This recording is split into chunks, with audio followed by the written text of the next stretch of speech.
Hey, Joe. Welcome back to No Strokes. We're still on. What's up, Scotty? What's up, birthday boy? I never made 42 look so young. God, you look good, man. Thank you. I appreciate that. I Must, feel must, good. must be all those day trips to LA, right, where you're just up for I 24 mean, hours. That's what's keeping you you can't young, bud. you can't be a creator and not be in and out of LA. You know, got to Yeah, keep it baby. real. That's how we Are you roll are here. you gonna are you gonna get another lift in at Venice Beach? Fuck yeah. Yeah. This I well, think the No Strokes audience needs to see that. we'll keep the shirt on for now. No, it's gonna be a fun event. It's press published, which for those who do listen to like YouTuber type people, Colin and Samir have been around forever. At the event, the TBPN guys who just sold to OpenAI, David Dobrik's going to be here with us. Some people have positive, some people have negative thoughts on that. Try guys are going to be there. Several of the golf creators that we've talked to about coming on this show are going to be there. There's only 500 Nice. people who got accepted to go to this thing, and they made the massive mistake of allowing me in there, which I'll be talking about No Strokes Golf, and I'll be pitching my new creator fund like a shill that I am. So I'm Love excited it. about it. It's a quick day in and What out, and back to the course. what golf creators? Anyone of note that you want to shout out? Yeah. Who did we just? I don't want to blow too much time on it, but where are you, creator? I just looked at. What was this dude's name? I want to give him a shout out, so I'm going to scroll, and you guys are all just going to have to wait patiently as I scroll to the bottom. It's one of those dudes. There's a couple guys actually, so I don't know why I'm not just naming the other ones. I like this story. It's a bunch of kind of a hot theme right now in creator golf is the zero to pro. So all of these dudes who are basically like, I've been successful at this. Maybe I'm an athlete. Maybe I'm an entrepreneur. Or I'm whatever. Maybe I played in high school or something.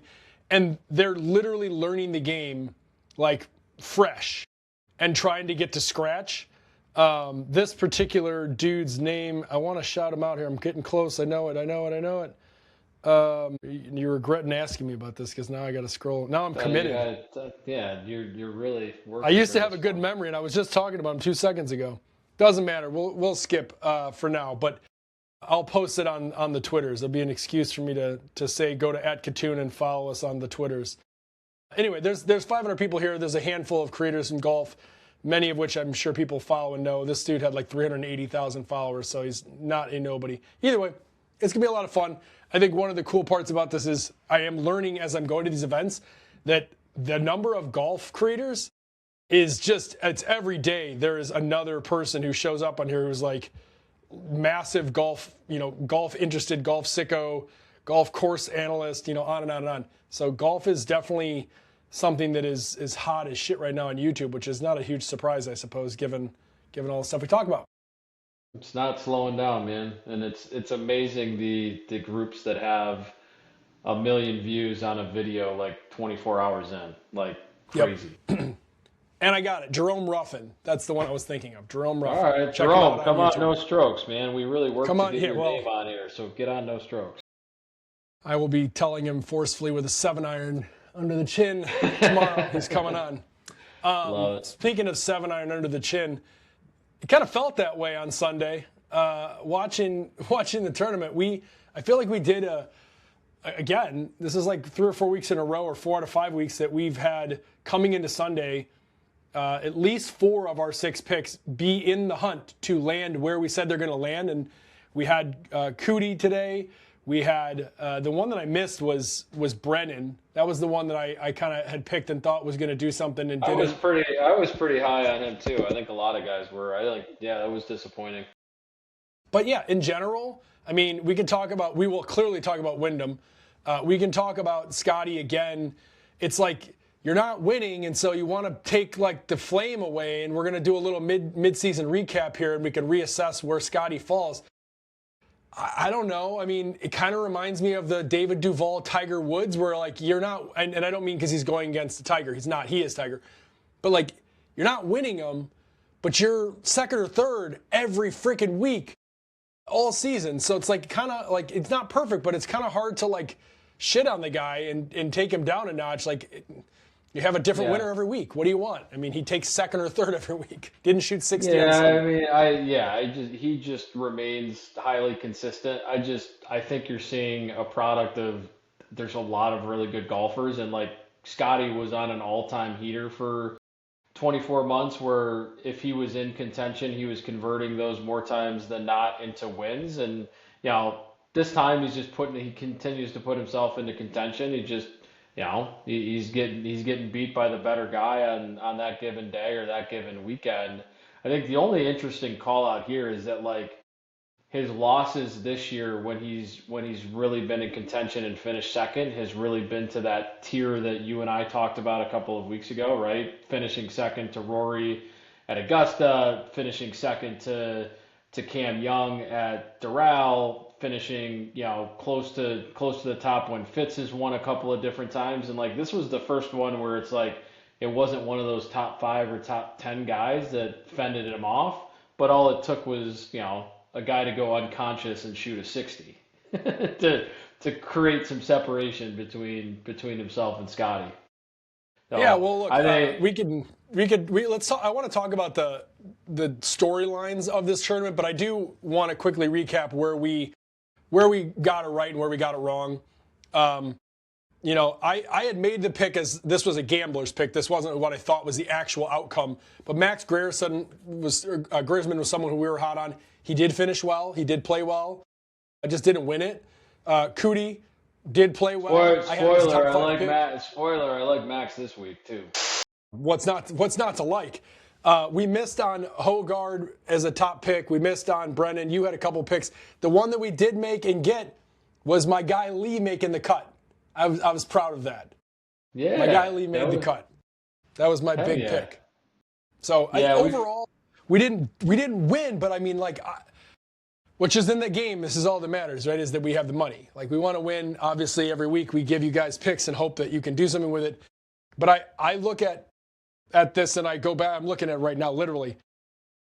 We have only 1 week since we started this show. It's 9 episodes, 2 for the Masters. So 8 tournaments. We have only had 1 week on Sunday where we did not have at least half of our picks still alive. We've won a pick every week. We've won some picks, and if you're not going to win with us, you're at least going to get a Sunday sweat, right? Which is, you're getting entertainment out of your ticket, regardless. But, I'm gonna human AI, Joe. I'm human AI right now, taking in all the data, I'm processing it. Don't listen to any picks that I give you except for who will and will not make the cut. And if I tell you that there's a who will make and who will not make parlay, listen to me. If you listen to nothing else, listen to me. I am looking at my numbers. I am up $4,800 this season. Only make the cut, miss the cut. Well, real talk. Your big one was the Bryson, right? Because that you were getting very, very, okay. So that might have been 50% of the cash flow. Okay, that was 50%. Yeah, but I'm undefeated on my miss and make the cut picks. So for whatever that's worth. I think that now you've introduced a new segment because we need a make and miss pick every week. Fakers or makers? I've been trying to find a way to get that fucking segment that I bought the domain for in 2013. We have just stumbled upon it. Thank you, Bryson DeChambeau, for leading us here. All right. Well, so now the pressure's on because I got some goodies for this tournament coming up. But let's go back in time. Let's talk about the storylines. You lead us off here. Wyndham Clark, I know he's one of your favorite players. Let's talk about Wyndham. Let's talk about Wyndham for a minute here, and just the general. I think the experience. Listen. You give him flowers. We talked about TPC Craig Ranch last week that it was going to be an absolute birdie fest. We were interested to see how the $25 million renovations help defend the course against the pros. Well, Scotty went 31 under last year, and Wyndham Clark went 30 under this year. So $25 million to get the winning score down by a stroke. So, really good investment there by the PGA Tour. Wyndham was fun to watch on Sunday. Like that dude, he went freaking unconscious. That putt was nuts. the putter was nuts, right? And it's not rocket science to say we've said this over and over again. Like we can give you the analytics on, um, shots gained approach in driving and who's really good around the green and who really excels in the proximity from 125 to 150 or 150 to 200. It's always going to be hard to predict who just gets really hot with the flat stick. Wyndham got really hot with the flat stick. I mean, he was just making bomb after bomb. And then he saw the confidence, and then he just started sticking shot. I mean, his closing shot on 18 was unbelievable to 2 feet. I think the door was already closed there. I think he was already up two on Siwoo, but like to really close the door there, I give him props. Still don't love Wyndham, right? I mean, I don't know if you caught it in his post win interview. Don't love Wyndham? When he said, hey Wyndham, how are you going to celebrate? And he said that him and his buddies were going to go open up. He was going to open up some grapes. That was how he was going to celebrate. And we're also like forgetting that he just trashed the locker room at Oakmont last year. Like, I mean, yes, the guy got some good edits on Full Swing a couple of years ago because he lost his mom, which really sad, and he went and saw a sports psychologist that helped. He's turned pretty unlikable, I think, since he won the U.S. Open at LA Country Club, and he's been pretty irrelevant since then. I think this was a flash in the pan. I don't think you could take much from what happened at TPC Craig Ranch just because it's such a different. You're not going to see -30 win any other week of the year, so it's hard to say, hey, this is going to translate somewhere. I think it was an outlier. But good to see someone that was kind of off the radar come from nowhere on the weekend and win a golf tournament. We just didn't have him on our ticket. He's one of these guys that you need in golf. We've always had these guys in golf. He's a major winner who will pop up every once in a while and win a tournament. He's got game when he's hot and all things are clicking. He can be elite as a player. His skills at max power can be major champion elite.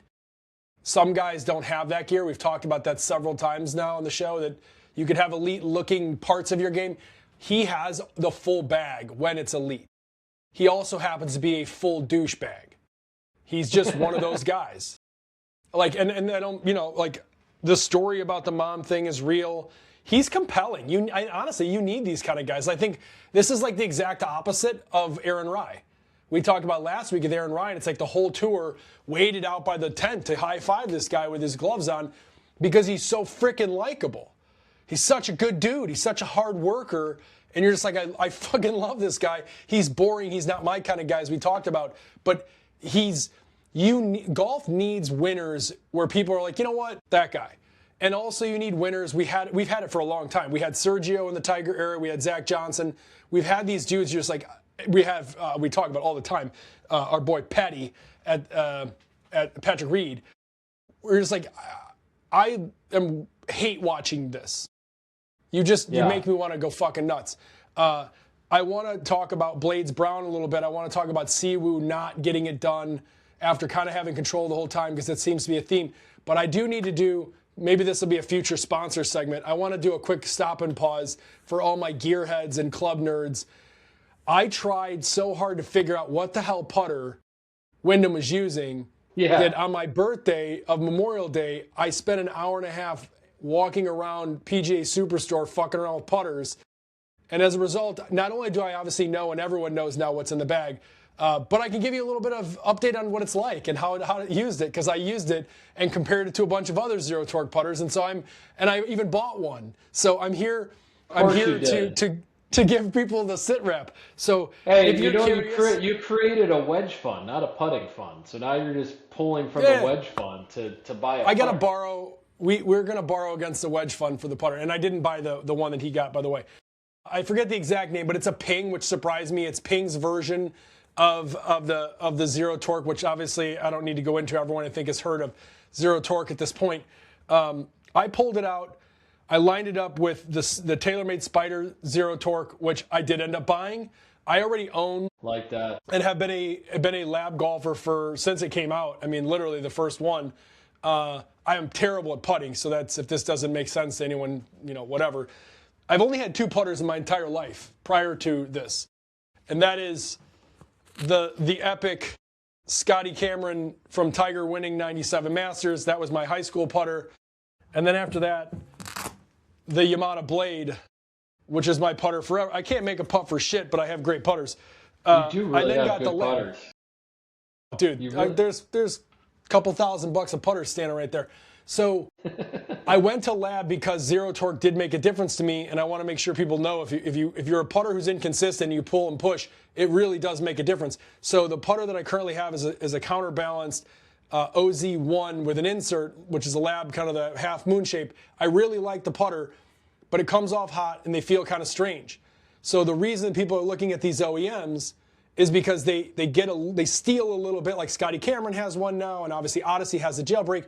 They steal the lab golf theory and they put it into the traditional putters. Well, let me tell you, none of them pass the lab golf zero torque. They're all just like adjacent. They're zero-ish torque, which in my opinion is just a waste of fucking time. You might as well use whatever putter you're using. The putter that he used is the first one that I've seen that literally, like a pendulum, no movement, that's not a lab. The only thing, and this is something that's important, I think, for the common golfer, the putter head is this fucking big. The sweet spot is the size of a ball. If you're not a very, very good putter, the MOI was brutal. Yeah. If you're a really good putter stroke to begin with, and you've got the pendulum swing, and you can hit it on the dime every time, sweet spot. Yeah, it's fine. Then you got then the putt feels like a point and shoot putter. So like if you're one of those who's like a good consistent ball striker, you're just not a great putter, I highly recommend checking out Ping and the putter that Wyndham used to win this tournament. If not, the one that I saw that I used and I bought, I'm not necessarily going to take the lab out of the bag, but it was compelling enough, was the Spider. The stability was like it was on rails. I got a counterbalance 36, and the pure roll insert on it is incredible.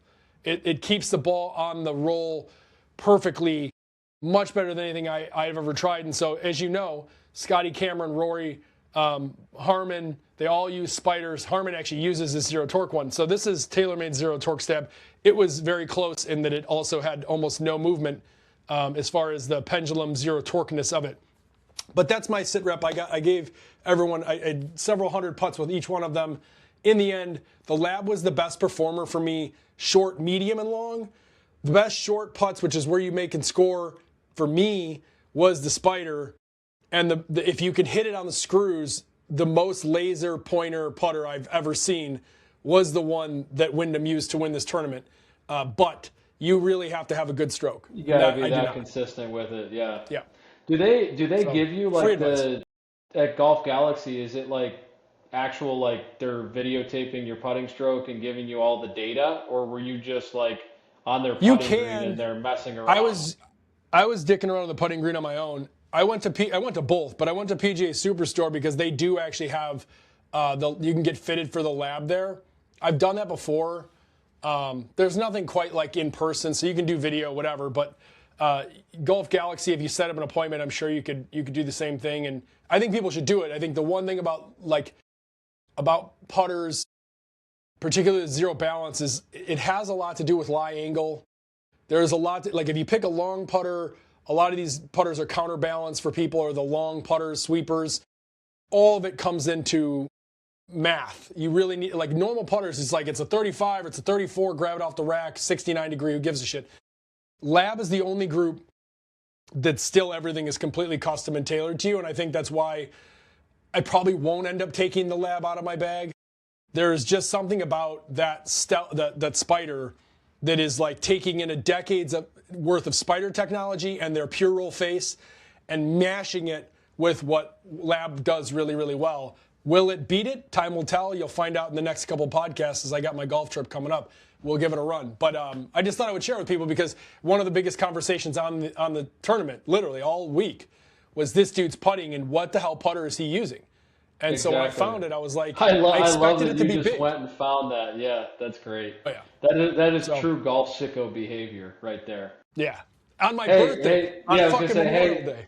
Honey, what do you want to do for your birthday? I'm just going to go disappear into Golf Galaxy and PGA Superstore for a couple hours. I'll see you later. Jen took the kids to the pool. And Jen's got to be like, Does Jen realize that you have a putting addiction? Like, does she like, wait, you're gonna go get a new No, she putter? doesn't What even know I about have a the? podcast. She doesn't care. She doesn't care. Although I'm gone tomorrow, and so I had to tell her, like, hey, well, while I was there, I might have actually bought this putter, so it's going to be shipped and need you to take it. And she was like, and that completely made sense. It's not a surprise at my house that there's a putter showing up. But I mean this, and we'll go on. I really, really doubt that this spider is going to enter my bag, but I have not done a side by side of putters in forever, and so I want to just to add to this. Scotty Cameron's putters, which they do not claim to be zero torque, they're like simply something, really Yeah. pieces of shit. Really. It's hard for me to say a Scotty Cameron's a piece of shit. It was a piece of shit. I think that if you're a Bettinardi person, I also tested theirs out, the Anecdote, and they got the new Experimental Anecdote number 7. Really, really nice putter. The feel is incredible. Something about Bettinardi's for me just never, I want to love it. That's why I got in my bag, man. So I know tread this. carefully And here. Tread carefully I know. here. Did you know that this piece of Trillium was made by Bettinardi? He made these 4 Scotty Cameron putters. So this one is an original. That's awesome. That's Bettinardi. That was printed here in Chicago. I want to love it, but Yeah, it just didn't feel great. There's studio and like if you gone to Bettinardi's Sick. studio in Oak Oh, Brook, yeah, sick. it's unbelievable. Like, I want to become a Bettinardi guy so bad, and I just, for whatever reason, they don't quite work for me. And then what was the other ones? I use like Ever Rolls. I tried all of them. It's the first time I've ever taken like 10 putters like a real golf nerd and like spent an hour just hitting balls, same putt, roll. And in the end, I do think zero torque's a real thing. I think if you don't have full, real, actual zero torque, you're just fucking around. You might as well stick with whatever you got. Yeah. But TaylorMade Spider and Lab still, to me, not close. I think it's 1-2, and then if you have a great stroke, like I said, the ping is cool, but if you don't. Anywho. Yeah. Back to golf. Tread cautiously. Well, that was golf. I love that, man. I love that. I mean, you think about it, right? Like for our audience, where are you going to gain strokes? Putting. That's where you're going to gain. Like if you can go from eliminating 3 putts altogether and introducing 4 or 5 holes where you can 1 putt, right? Like where you're making 15 to 20 footers, like that's where you're going to shave strokes off in your game, right? It's short game and it's putting, man. It's chipping around the green and it's what you do when you're on the green, right? That's where you're gonna take meaningful strokes out of your game. So I think, doing that experiment and really figuring out which putter works for you is a valuable time spent for anyone that is into their golf game and wanting to continue to get better. I concur. Well, putting a bow on last week as we walk into this next week, which again, we talked about last week, field not being great. This week is going to take that to a whole new level. I just want to call a quick shout out to our guy, not our guy, I don't even know if I like him yet. Blades Brown rolls himself to a tied for 13, makes a special temporary PGA Tour membership. Kid's 19 years old? His name is Blades. Yeah. He plays golf. It's one of the greatest golf names that you could have. I mean, I'm rooting for him to not be a tool and to be good just because of this name and how great it would be. He's off to a hell of a start. I mean, he had multiple holes. And it's hard, like, this sounds kind of cheap because the course played so easily for so many people, except for apparently Jordan Spieth in the afternoon. He had a couple holes where he could have literally gone out of top. I think he needed to be in 21st place. He could have easily fallen out of that, and he got his shit together, made a couple pars and a couple birdies in the end to hold on to it. And I think it's kind of cool, and I think it goes back to the storyline, the through line that we've been talking about since pretty much day one of the podcast is the depth and the stories that are in the PGA today. The Alex Fitzpatricks and now the Blades Brown, and we're going to have a couple of these Howell and the other kid that just won 3 straight national titles. We have a couple of young bucks coming up who are like, they're coming in and they're not giving a fuck. Like you used to watch the young guys come up and miss the cut, and like, ooh, next big thing. But these dudes are like fucking placing on the PGA Tour, and they're 19 years old. It's phenomenal. Yeah, I mean, and that's like the one thing PGA is been really good at the last couple of years, and that's why they were able to sustain the the live threat. they create stars every year, right? There are just new stars that kind of get plugged into the ecosystem, and then to your point, don't seem to be afraid of the moment, right? And all of a sudden, No. it's like they're just in the mix, and they've got game for days, and it's someone new. And they grew up in the social media world, so like they've got some sort of notoriety usually when they arrive, and like that's been the beauty of the PGA model the last couple of years. Like we've even forgotten about like guys like Luke Clanton, who last year were Yeah. almost winning golf tournaments. Like he's still around. Like there's just so much young talent in the game that it's going to be really, really fun to watch over the next couple of years.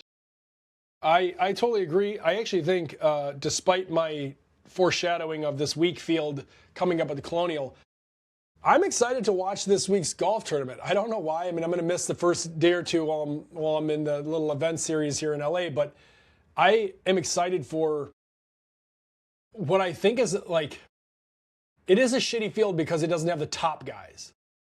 But it's not it's like a thick field in that you've got like, Ricky Fowler is playing awesome. JT is playing awesome. Akshay is playing well.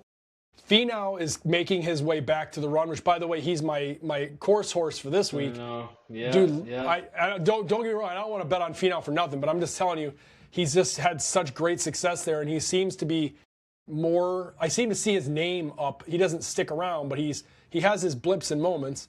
There are seems real like players. Henley, we've talked about. He's stabilized it a little bit. We're not letting our listeners touch Russ. No, correct. Yeah. Dude, I'm with you. Like I'm pumped for this tournament.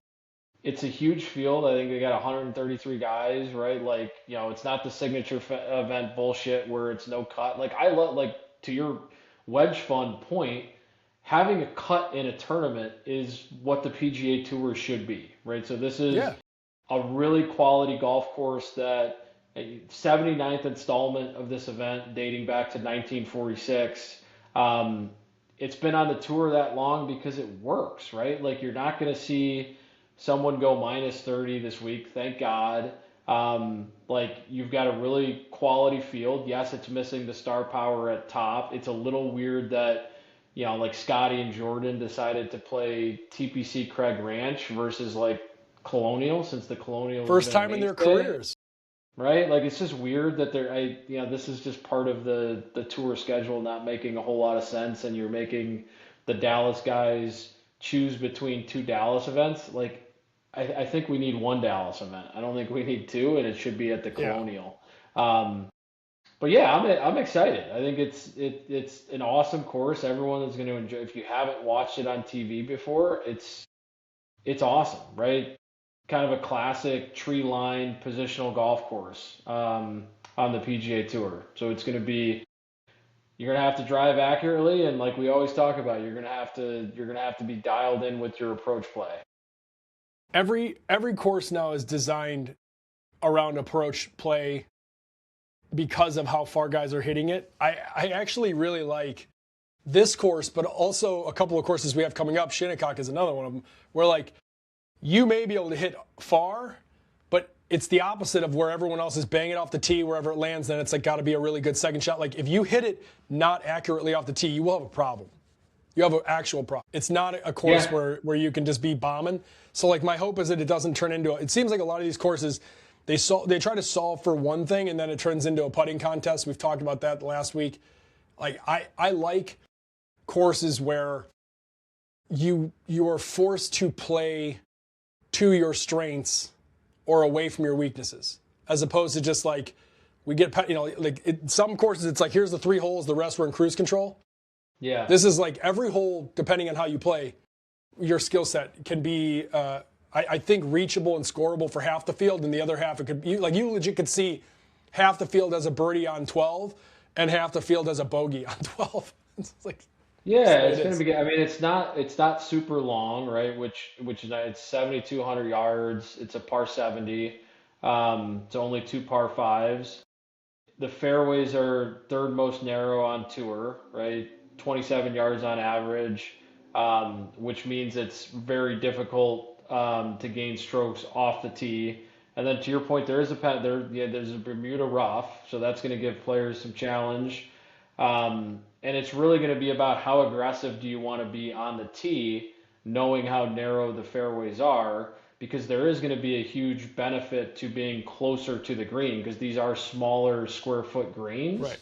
So huge bonus to be able to control the spin with a wedge in your hand versus playing farther back. And if you're playing out of the rough, you're not going to be able to control that spin. So I think, yeah, the stats you're going to want to look at is driving accuracy and then shots gained approach 125 to like 150, 175 yards. That's where the winner is going to come from. I'm going to call it right now, but everyone's Instagram feed is going to be just absolutely filled to the gills with baby driver ads after this week. You're going to see everybody's baby driver. Yeah. Mini drivers are out in abundance this week. Well, look, that plays to the strengths of a handful of guys that are playing well. One of them I mentioned, Ricky Fowler. Defending champ is Ben Griffin. Oddly enough, there's not a ton of love on him right now, so I don't know if that's because of the fit or what the deal is, but not catching as much as you would think. Let's talk a little bit about who you think has a legitimate shot here.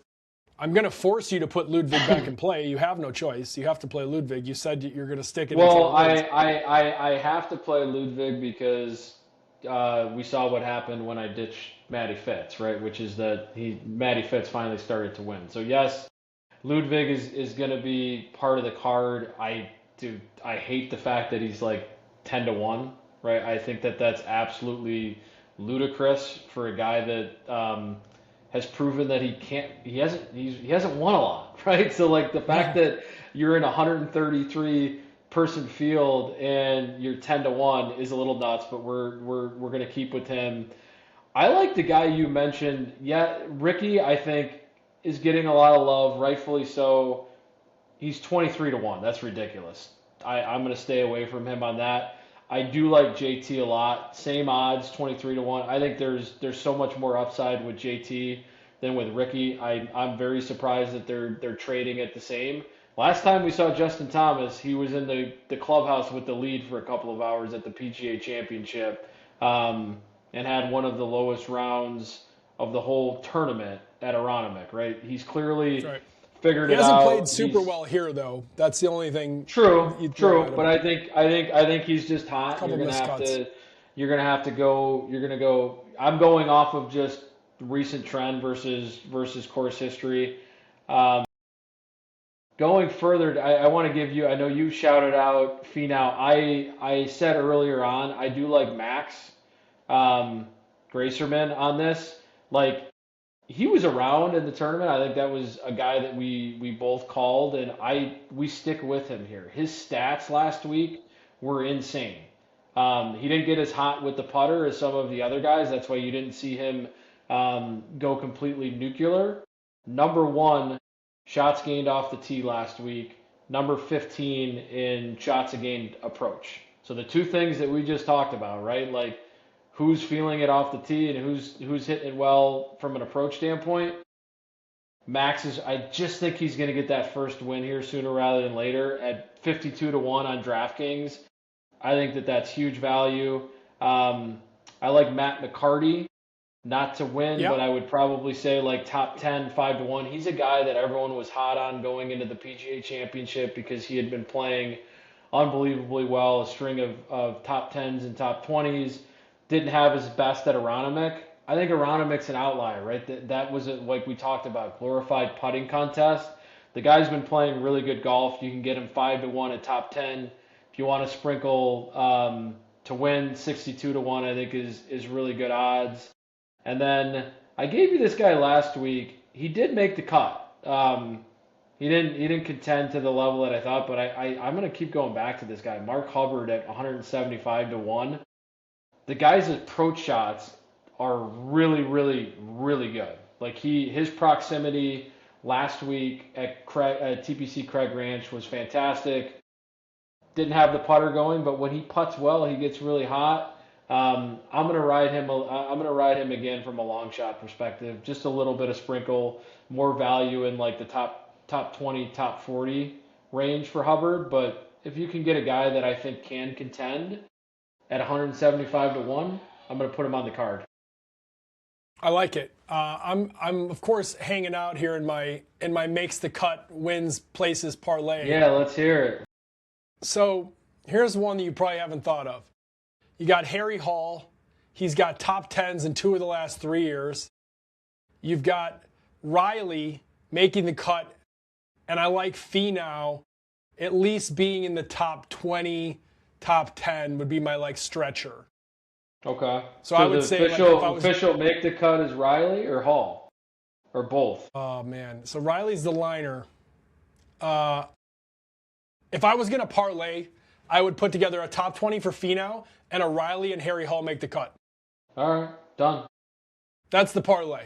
That's the parlay. I'll ride with you. Do we have anyone to miss the cut? Is there anyone that's like high up on the board, one of the favorites that you just think is due for kind of a clunker of a week? Well, Bobby Mack's playing like shit. He's just kind of a mental issue right now. He's aggressive and yet not.